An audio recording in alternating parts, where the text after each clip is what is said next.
Hello everyone, I am Ziyi. I'm a fifth-year PhD student at EPFL. My advisor is Sandra Chiazza and Mika Gus. So today I am gonna talk about succinct arguments and in particular, security of succinct arguments based on probabilistic proofs. And this is supposed to be a very funny joke. So if you haven't laughed, try to laugh. Okay, great. So, okay, this doesn't work. Great. So first, I want to start with defining succinct arguments. What are those? They date back all the way to complexity theory, and in particular, originally they are called interactive proofs, where they're like usually two parties in this interactive proof system, a prover and a verifier, and then they communicate, and the prover tries to convince the verifier that some instance is in the target language, both the honest and the malicious one, and then as any crypto system, we require two kind of security notion for this proof system. The first one is complete. W is the witness. So the prover here gets both instance X and witness W, and the verifier gets instance X. And so the prover gets witness because we want the prover to be efficient. So it's also possible that it doesn't get witness, that it compute the witnesses.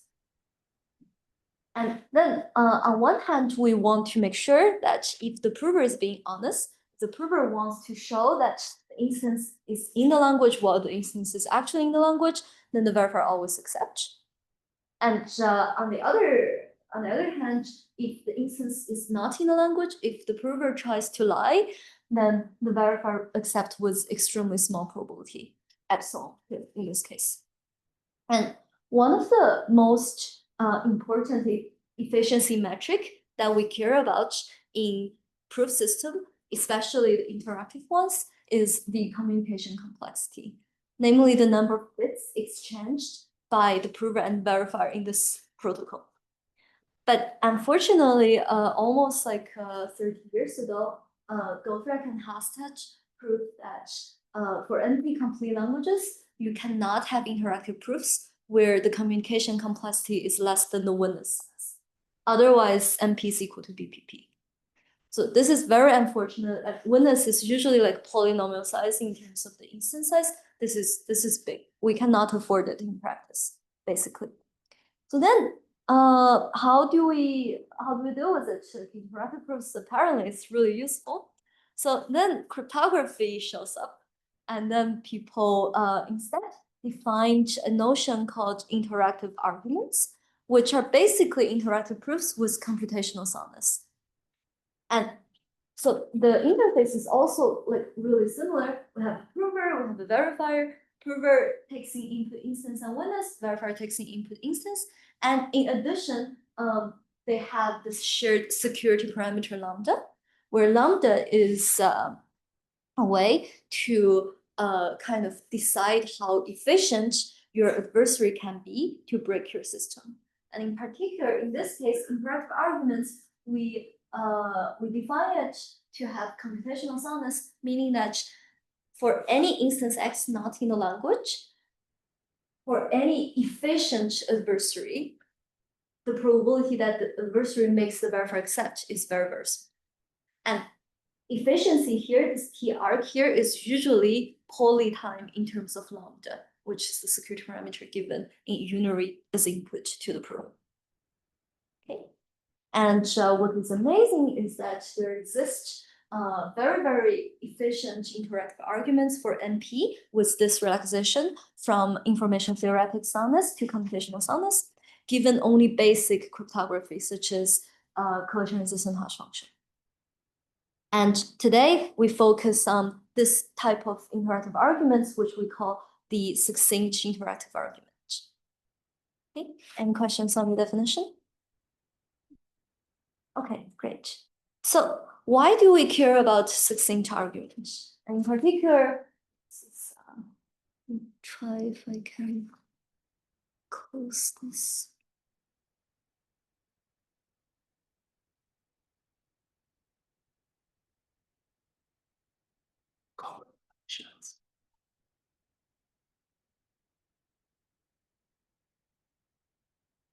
This is, yeah, okay.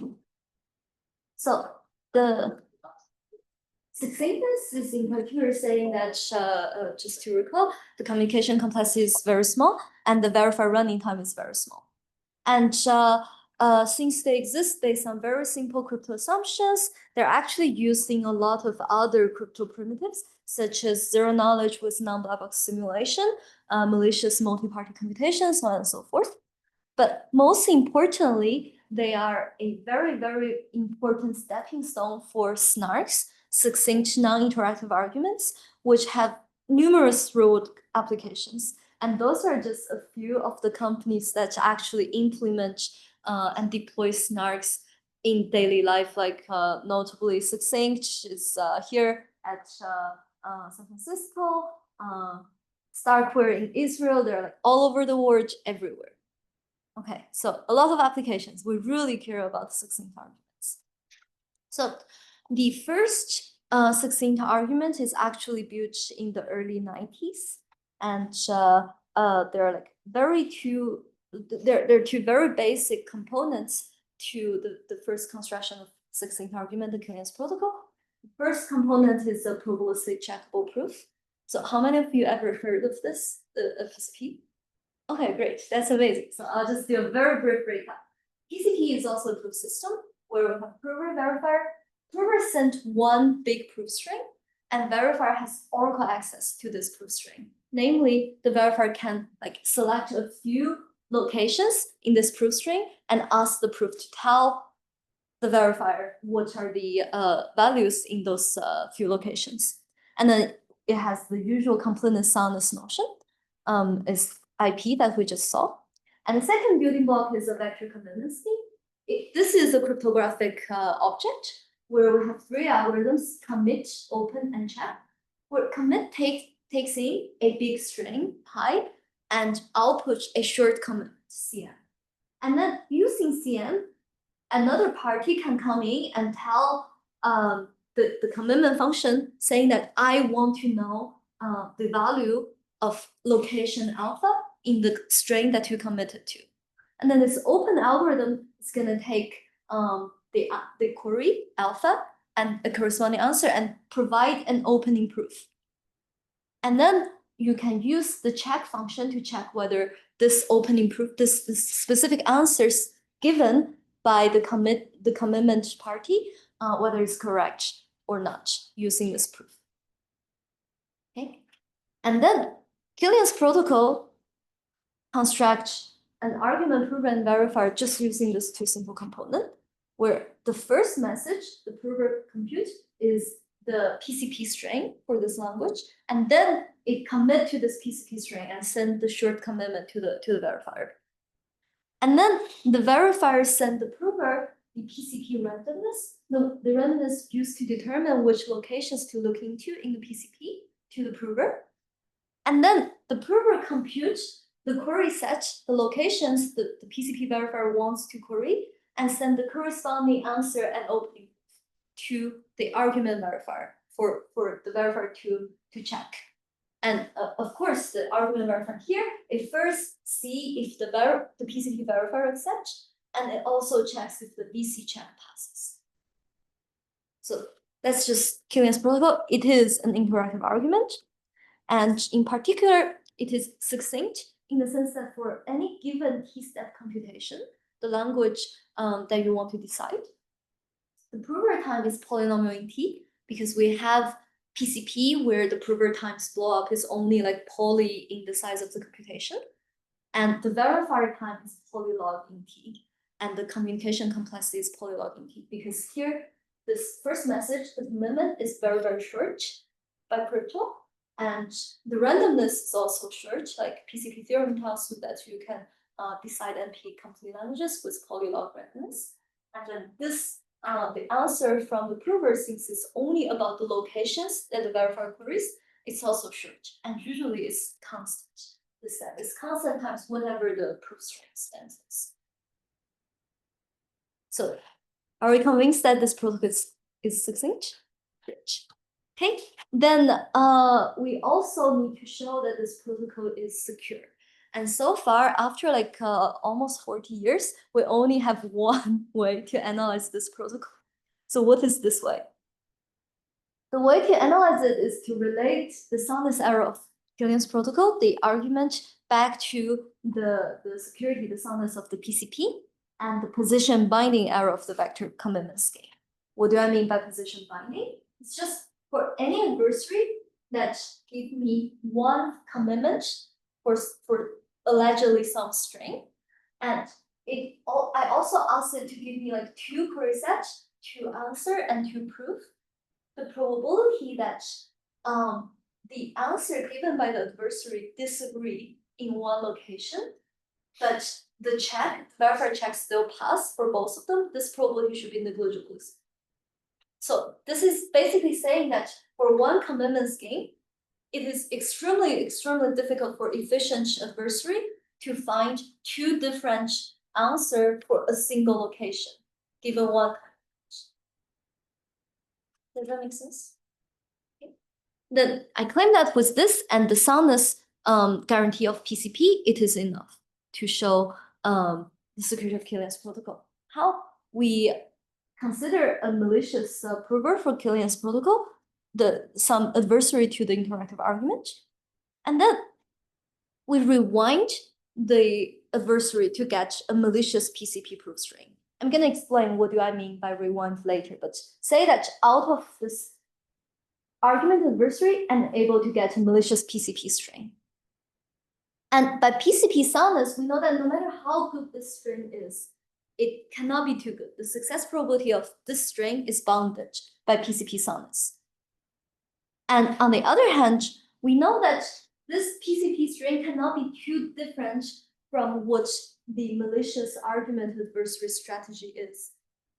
Because the argument adversary commit to some string, it cannot change it anymore. And then combine them together, we have security of the argument. Okay, so what do I mean by rewinding? How do I rewind? So this is a malicious adversary for the argument. And I have an algorithm called reductor. And the adversary first sent the first message, the commitment, to some PCP string. And the goal of the reductor is to recover a PCP string out of this commitment. But just by looking at the commitment, it's garbage. It's like completely random. In order to, for example, in order to ensure zero knowledge, the commitment can be hiding. It's a purely random string. You cannot distinguish it from like other random string. So what this reductor does is that it simulates the verifier. It sample uniformly a randomness row one and send it to the adversary and ask the adversary to give some queries, to give some answers according to this randomness. And then it takes the answer and put them in corresponding locations in this local proof string that it's keeping track of. And then it rewinds. It goes back to the stage right after the adversary sent the commitment, and it sample another randomness and ask for another answer. And it just repeat this process until it recover almost every single location in this proof. So that's rewinding. And that's the only way we know how to show security of Kilian's argument. Okay. And of course, like in this reductor algorithm, there are like a few very subtle design choices. For example, you can choose to design a reductor with strict running time, like strict polytime or expected polytime. We're gonna see it actually creates a lot of difference. And you can also choose to do sampling with or without replacement. This also creates a little bit of difference in the analysis. And also like how do you decide when to stop this rewinding process also makes a difference. So we're gonna see some of this in a minute. And then using this analysis. Can I ask a question? So sure. For rewinding, I guess like philosophically, like why is it that we can rewind the prover? Like, is it something, if you think about the real world, what does this mean? What does rewinding mean? Yeah, like why is this an acceptable strategy for extraction? Actually, a very good. This is a very, very good question. Like in real world, this means nothing. Like rewinding is not something that you are actually gonna implement because you have an adversary in real life, and the adversary is not gonna sit there and let you ask questions to it, right? This is Yeah. very, very unrealistic. And also in real life, people don't implement interactive arguments, they implement non-interactive arguments. With interactive arguments, of course, like you can simulate the verifier sends Hmm. randomness, and the prover give you answers. So this is the foundation of being able to rewind. But once you go to the non-interactive setting, the prover sends you a proof, and then it's gone. You cannot interact with it. There's no interaction. The Hmm. non-interactive case is just publicly verifiable, and that's it. So, but why do we care about rewinding? I think that's kind of like a more important question. Is that because we don't know how to analyze non-interactive arguments in real life. We only know how to do it in the random Merkle model. Yeah. Yeah. And for standard model analysis, we kind of have to use rewinding because that's the only Mhm. thing we know how to do. So Yeah. it's really just like for a good sleep at night. We cannot only like rely on random oracle analysis. We kind of need to have sort of security guarantee in the standard model. And rewinding is the only thing we know how to do from false probable assumptions. If you go to like knowledge assumptions, idealized models, then yes, people don't do rewinding anymore. You do straight line random oracle analysis or just like extractability knowledge assumption based analysis. But those sometimes they have caveats. For example, the recent like proof of insecurity of some like knowledge crisis assumption in the lattice world, for example, Hmm. and stuff like that. Yeah. Yeah. Oh, thanks. I mean, It is I tricky. have been wondering. At Yeah. we are at a Oh. very preliminary stage of analyzing succinct Mhm. arguments. Yeah. Okay. Thank you. Thank you. Okay, great. Any other questions? So I have a question. One, you think rewinding is not so good for analysis. So I think you think like analysis, rewinding is not the best way to analysis. So if there is a better way, you should use the better one. But why? Okay, actually, give me 1 minute to go to the actual bound we get from rewinding, and then I can answer this question. Yes, great. Okay, I'll definitely get back to that. Okay, so with this rewinding framework, what was the security that was proven before? So previously, the Kilian original paper, like he's a very old guy and very classic, so he doesn't give any proofs, of course. But it's fine.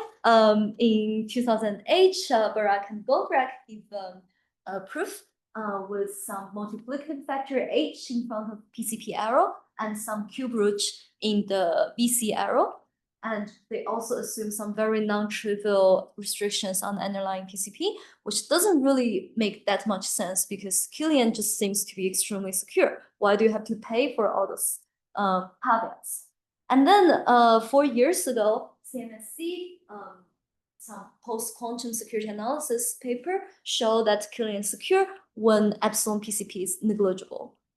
So only in the negligible regime. So the first one, BG0H, shows in the concrete regime with like exact relationship between underlying components and epsilon arc, the Kilian arrow.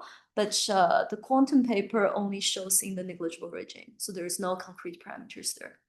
So, but like again, Kilian is really, really clear. And it should be really easy to show that epsilon arc is just the sum of epsilon PCP plus epsilon VC, right? Intuitively, it seems clear, but actually, no. If we can show that for Kilian, it implies a breakthrough on Schnorr, the analysis of Schnorr signature scheme. And Schnorr signature scheme, it has been studied, like there are like 2,000 papers published about Schnorr every single year. And it is a very, very important signature scheme based on some like group operations, but still like we don't fully understand its security. Like if you Google Schnorr right now, there is a 2025 paper trying to improve the security of Schnorr, but we don't know how to improve it. And in particular, the limitation we have here, right here, is saying that if we can prove this bound for Kilian, we have a breakthrough that's overdue for 30 years on Schnorr, which is very unlikely. And in particular, what we show is that the arrow for Schnorr identification scheme is upper bounded by the arrow for Kilian. And I'm gonna, we also have the similar bound for expected time adversary. So I'm gonna go back to this breakthrough kind of thing later once we have a bunch for Kilian. So given a PCP and a vector complement scheme, what we show on Kilian security, which is the currently tightest known bound for Kilian, looks like this. So let's try to parse this. What is this? Epsilon arg is the soundness arrow of Kilian of the interactive argument. T arg is the time bound on the adversary for the computational soundness. And this is upper bounded by epsilon PCP. So this makes sense. This term has no suspicion. This is fine. Plus epsilon VC. Okay, for now, this is also fine. But since VC is a crypto thing, we have TVC. We're gonna look at this in a second. And some small additive cost epsilon, where we can set epsilon to be anything greater than 0. But the caveat is in TVC. In TVC, we pay for 1 over epsilon. And in particular, in order to make this whole thing negligible, namely, we need to set epsilon to be negligible, like 1 over 2 to the lambda, something. And then 1 over epsilon will be 2 to the lambda, and this cost, the running time of the VC adversary will be exponential. So this is a useless bound. That answers your question. Like in the rewinding setting, this is the best we can get. And we have very strong lower bounds for that. And that is why in real life, people actually set security parameter using random oracle analysis. And in the random oracle analysis, you don't pay for this 1 over epsilon. The random oracle analysis, you just have TR here. But still, like there's nothing we can do because there's lower bound. So does that kind of answer your question? Yes. Yeah, okay, great. There's another way to kind of get around with this that I'm gonna talk about later, but in general, still, that wasn't that other solution is also not as good as the random oracle solution. Okay. Also, I think in the real world is even worse than that. Like people use Schnorr on 256-bit fields, assuming that like the best attack for Schnorr is optimal, even though we don't have any security justification for that. Yeah. Right. For Schnorr, it's even worse than succinct arguments. Like succinct arguments, at least we have random oracle. Yeah. Yeah. Okay. Okay, so I want to explain a little bit on this 1 over epsilon overhead just on the intuitive level. So we know that in the PCP string, since the size of the PCP string is L, there are L locations. So then in general, like we need to rewind for at least L times in order to like recover almost every single bit in the PCP string. But we know that some of the rewinding is gonna be useless. It's gonna give us garbage. Why? Because maybe like this time you get unlucky and the locations that the prover give back to you are already recovered in previous rewinding. And or like this, when you send the randomness, the prover just decide to not succeed with this randomness. And it gives you garbage that you cannot use. The VC check does not pass. So in this case, you kind of need 1 over epsilon times this buffer for each location you want to recover. So that's where the bound comes, the overhead comes from. Okay, and then let's go back to this question: Can we improve it? And the answer is for now no. With the current techniques, we really cannot hope for any improvements unless there's a breakthrough on how to do rewinding even for simpler schemes like Schnorr. So why is that? So suppose that I instantiate this epsilon VC bound using some ideal Merkle tree. So epsilon VC is the position binding arrow, and T is the running time of the adversary, and I set this quantity to be T squared over 2 to the lambda. And this can be achieved by Merkle tree in a random walk model. And by my upper bound, by my theorem, I can do the computation to get the result where epsilon arg is upper bounded by epsilon PCP plus cube root of epsilon VC, roughly. And then the lower bound tells us that Schnorr is upper bounded by Kilian.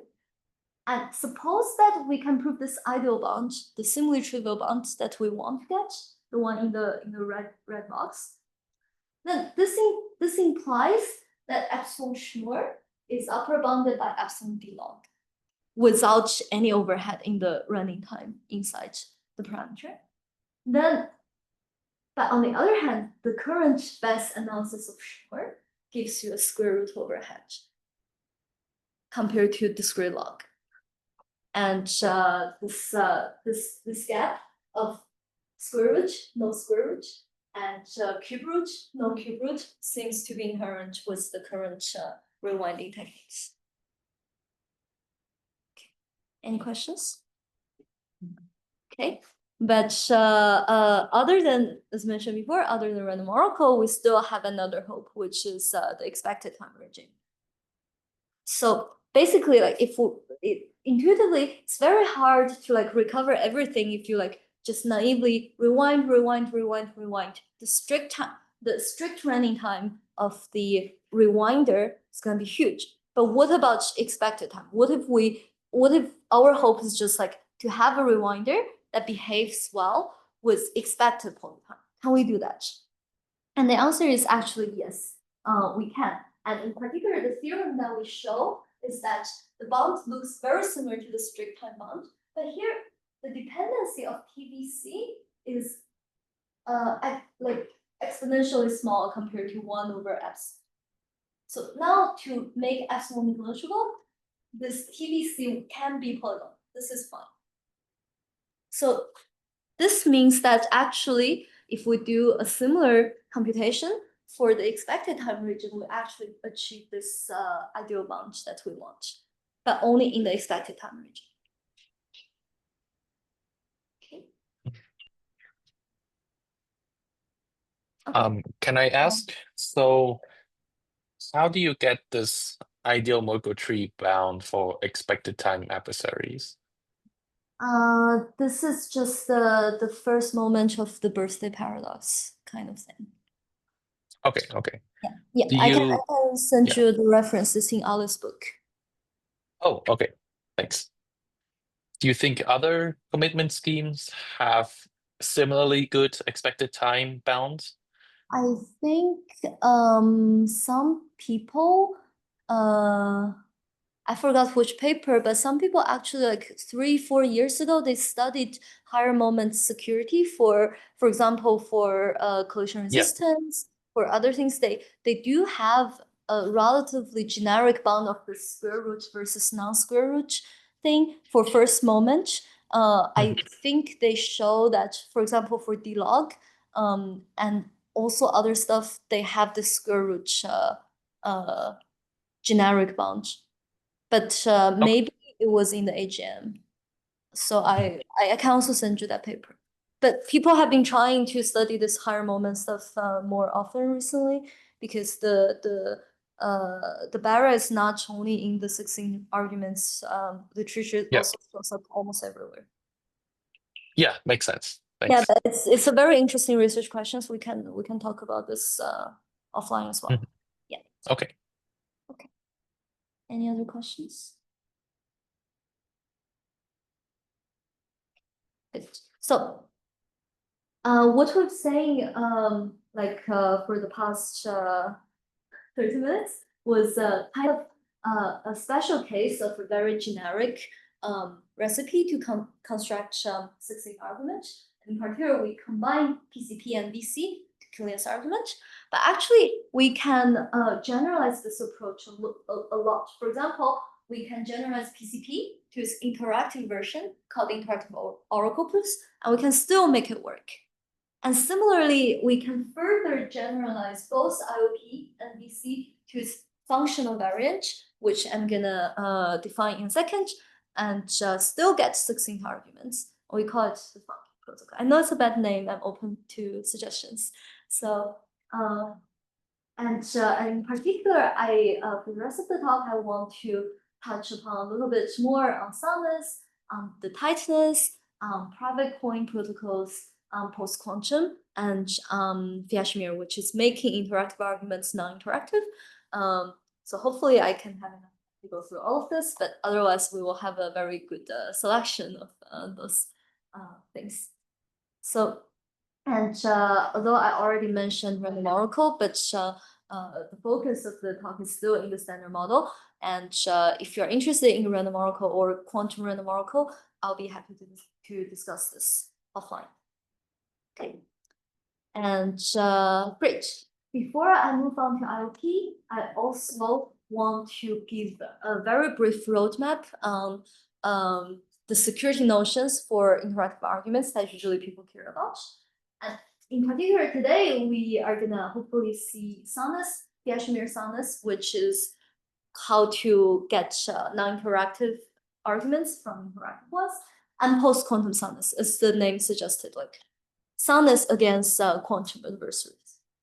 But there are also a lot of other interesting properties that we care about, maybe way more than soundness in practice. For example, there's knowledge soundness, there's simulation extractability, which is really, really important for if you know what ZK rollup is.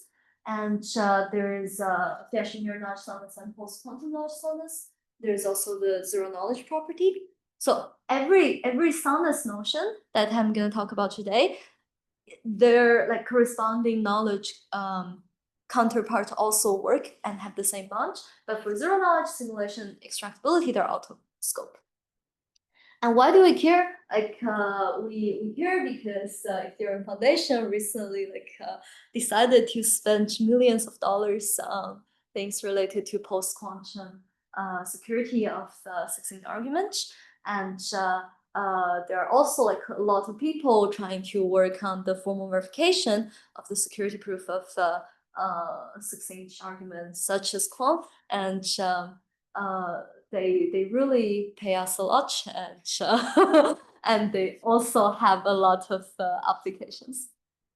And lastly, I want to mention, stress one more time that there are a lot of nuances that are quite surprising that we didn't realize before we started to think about this problem, which is the difference between strict time and expected time. For example, in even almost 25 years ago, Barak and Lindo, they showed that for zero knowledge protocols, you cannot have knowledge soundness in a black box way. And this kind of zero knowledge is there and knowledge soundness is there. Notice that I didn't put any arrow between them because they cannot coexist. And this is very frustrating because both of them are really, really important in practice. So then there are so many open questions in this graph, and I really want to encourage everyone to try to think about it, and I'll be happy to talk about open problems at the end of the talk. Okay, so let's look at IBCS. IBCS is just a very, very easy generalization of the Kilian's protocol. And the motivation for that is because existing PCPs, they're not concurrently efficient. The PCP theorem tells us that the prover time is going to be poly in the instance size. And how big is poly? It's basically large enough that no one ever think of implementing it. So what people use instead is actually the interactive version of it, which is just very simple. We consider public key interactive oracle proofs, where the prover sends oracle messages to the verifier, pi 1 up to pi k, and after each oracle message, the verifier samples some uniform randomness and send the randomness to the prover. And here, for example, pi q would depend on no one. And then using this interaction, we can actually have concurrently efficient IOP deployment and constructions, which is pretty magical. And then the IBCS protocol is just like, instead of sending like commitment to one proof message, we send K. And at the end, the prover open to everything that the verifier asks about, because it has all the randomness that the verifier has. Okay, is that clear? Great. So for the IBCS protocol, again, like we cannot hope for the ideal bound. This cannot be proven for the same reason as the PCP lower bound. But what we prove instead is something that we really expect after we have the bound for Kilian's protocol. Because Kilian's protocol used like the VC, the vector commitment scheme once, but the IBCS protocol uses K times for the K rounds. So we pay a multiplicative factor of K here. Okay, so that's the bound, and that's the only difference, as expected. And of course, we still have the caveat of 1/epsilon here, and we don't know how to get rid of. But the question is, at the 2 slides ago, I mentioned specifically that we use public coin IOP where the verifier messages are uniformly sampled randomness. But why? Why do we need public coin? Can we use private coin IOP? And in particular, private coin just means that now the verifier does not send randomness anymore. It sends some messages according to its private randomness, but it does not reveal its private coin to the prover anymore. So this is a more powerful model in the sense that any public coin IOP is in particular private coin IOP. And it captures more IOP, and there are actually IOP, I can proudly say that IOP constructions with private coin that are like very, very useful, not in practice, in theory. And then we can also say that maybe we can do something similar to compile it to an argument. We still send the commitment of the proof, and now we cannot send just the message M1, because M1 does not tell the prover which opening to send to the verifier. The prover does not know the verifier's query set using just M1. So then instead, I just send the query set to the prover for each round and ask the prover to give me answers. This seems to be like a reasonable protocol, right? But I claim that this protocol is not secure. There is absolutely no way to make it secure. Because what if it is super important for the IOP verifier to keep its query set a secret? And in particular, what if we consider an IOP where the IOP verifier always accepts, as long as the prover knows send the next message as the query set of the verifier? Does that make sense? So consider an IOP where the prover sent a message, and now the verifier send another message, and then the prover sends the second message, and the verifier accepts if the second message contains the query set of the verifier. And then this compilation procedure just like makes it insecure immediately, because the verifier tells the prover what the query set is. Okay, are we convinced that this is not secure? Great. So what if we then consider, instead of like full-blown private coin IOP, we consider public query IOP, where I define the security of the IOP such that the security is ensured, even if the queries can be learned by the prover. Is this secure? And the answer is still no. And we show that this is secure only when the IOP has this property called the efficient random continuation sampler. And it is still an open question whether we can prove security for all public query IOPs. But I think like the answer might be no, because like a very natural direction to try to solve this open question is to say that all the public query IOP has this property, has this efficient random continuation sampler. So if we can show that, then we're done, right? But unfortunately, people proved 2 years ago that if all public query IOP has this property, then one function doesn't exist. So, and actually they prove if and only if. So basically, all public Fourier IOP has this definition, if and only if one-way function doesn't exist. So if one-way function doesn't exist, we don't have vector commitment scheme. And it's like useless. So it's still a very interesting open question to actually prove that this efficient random continuation sampler is sufficient and necessary for the security of this protocol. We only prove that it's sufficient, but I also think it's necessary. But it is still open, and I'll be happy to work with anyone who's interested in this. Okay, great. So then I want to spend just 1 minute on post-quantum security. And as mentioned before, post-quantum argument is just interactive arguments with post-quantum soundness, which is the same as normal soundness, except that now we consider quantum adversary with quantum power. And so then since rewinding is the only way we know how to prove security of arguments, so we have to do quantum rewinding. But this seems to work, right? It's you rewind, you're just like going back.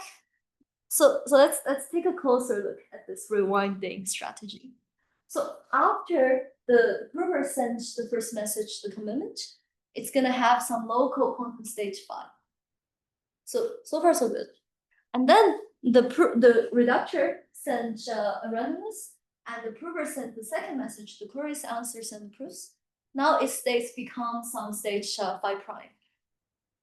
And now the reductor has to measure this answers given by the prover in order to record the answers to the local PCP string that the reductor has access to. And then, but after measurement, we still need to do the second round of rewind. We need to go back to the original state phi. Can we do that?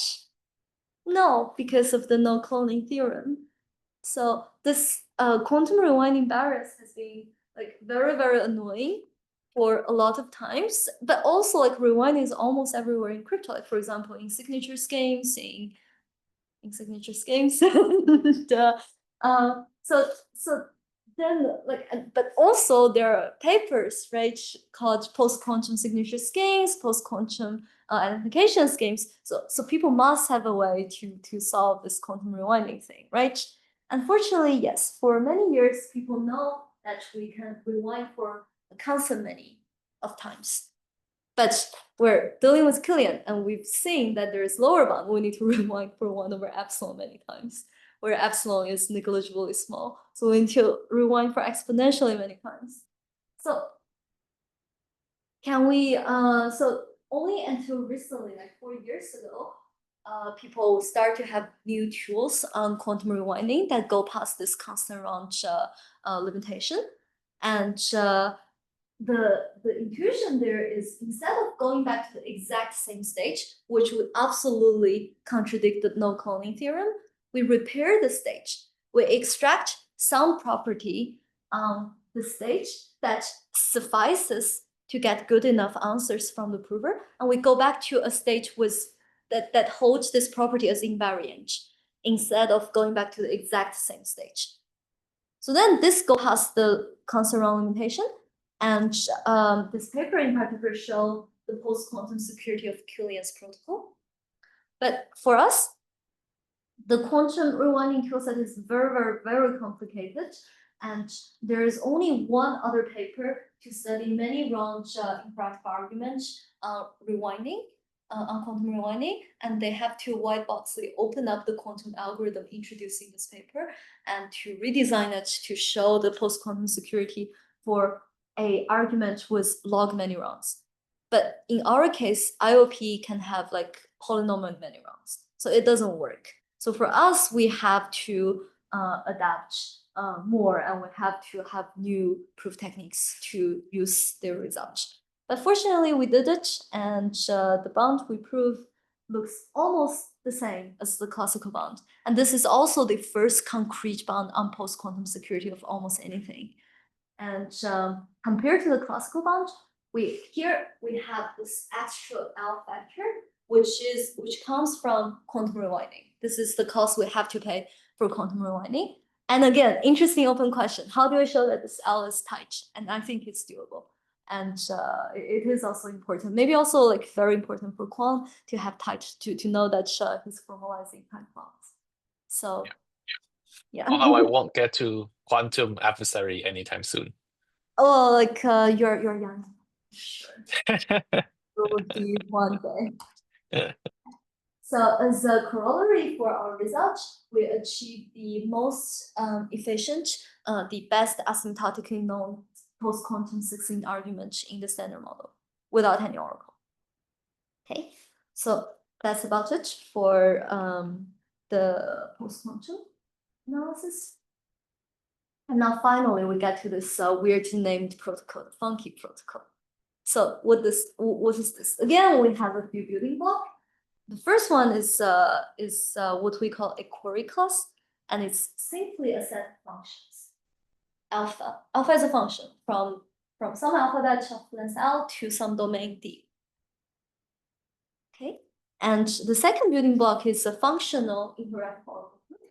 And here it follows the syntax of IOP of interactive oracle proofs, which follows the syntax of PCP, but instead of having like query access to like individual point in this proof string, we allow query access with the function. So we have a query class that contains function, and now say my verifier's query is function alpha1, and alpha1 takes in the entire proof string of length L and give me an answer in the domain. And now this is my query access to the proof string. It's a functional query access. So for example, if we kind of parse the proof string as a polynomial, and my verifier is allowed to ask for an evaluation point to this polynomial. And also we can also try to do it with linear functions and other like higher order polynomials and stuff like that. Does that make sense? Okay. And then similarly, in order to handle functional queries, we also define the functional commitment scheme, which again behaves almost the same. We have the commit function, but now the opening allows you to give a function as the input, and it gives you corresponding output. And here we also generalize the opening phase to be interactive. So we also allow the functional commitment scheme to be interactive by itself. Okay. And then we have the funky protocol, and it's just everything you expected. It's the same as the IBCS protocol, where the prover computes individual proof strings, commit with the functional commitment scheme, and the verifier set randomness, and at the end, the verifier prover engage in this functional commitment opening phase to try to open everything. So in total, we would have K plus K FT rounds. So this is a very interactive argument. Any questions on the protocol? Okay. So I want to, just to make sure that we have the same level of understanding of this protocol, I want to give a few examples. So we're saying IOP and PCP, and they're just point queries, where the function alpha is just like give me the value at an individual location in this proof string. And we can also consider linear PCP, where the query is just a linear function, an inner product with the proof string. And we can also consider polynomial, where the query is like give me the evaluation of this specific point.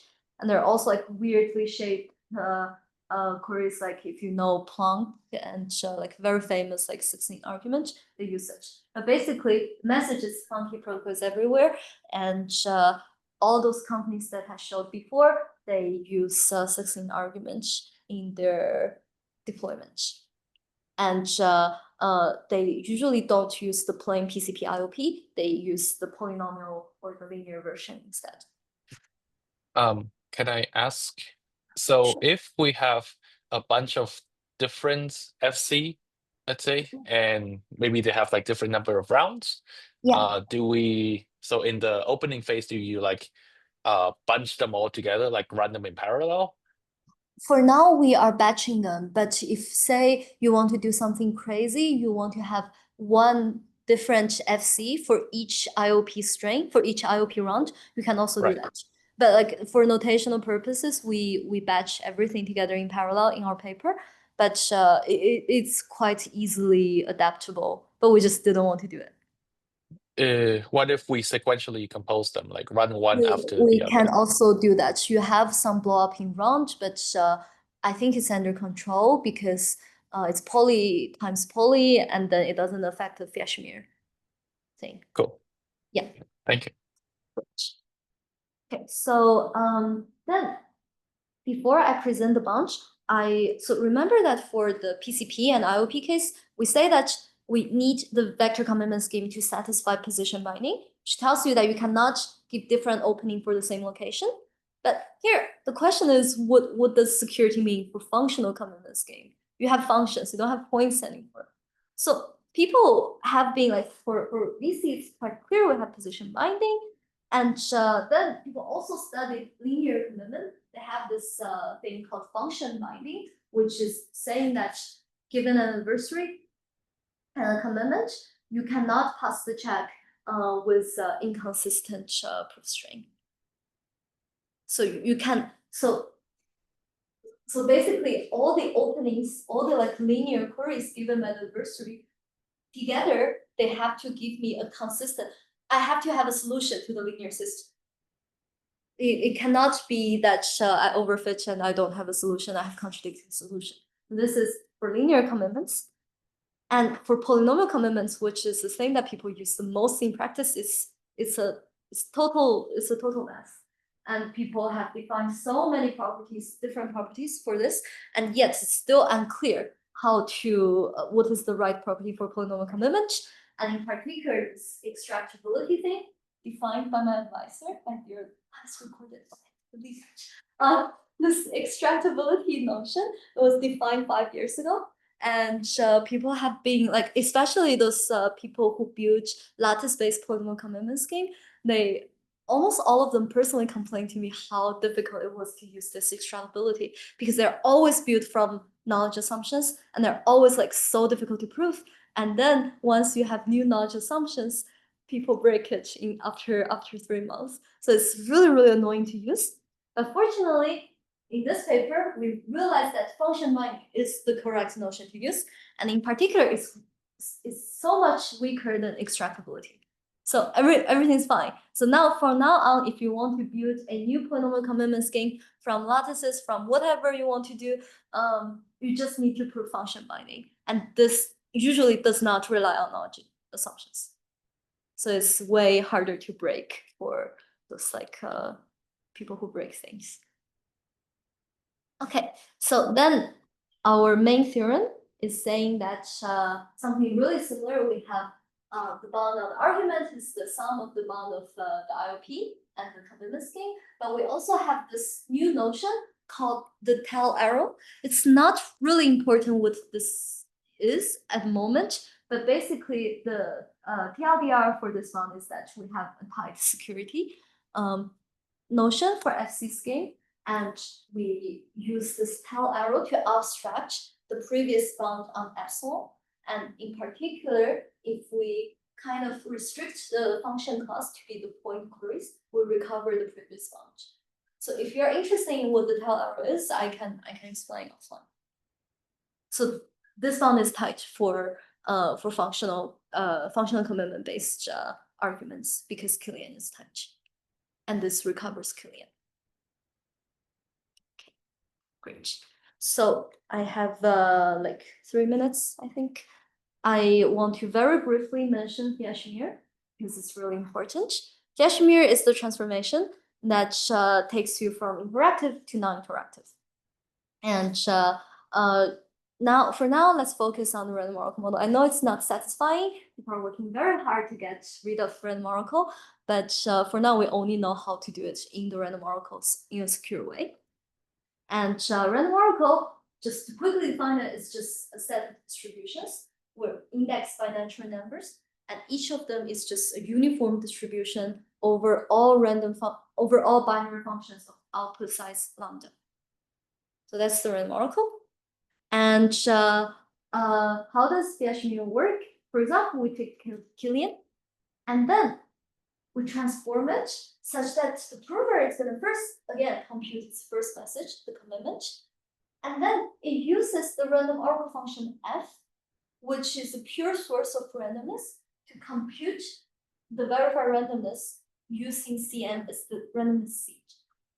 And then it's just function as if row is the randomness sent by the verifier, and send the corresponding opening to altogether to the verifier. And this is non-interactive. And a very important question that we care about is whether the security is preserved after the Fiat-Shamir transformation. And just like by looking at this protocol, it seems to be clear because random oracle is purely random. It's a pure source of randomness. So what would break?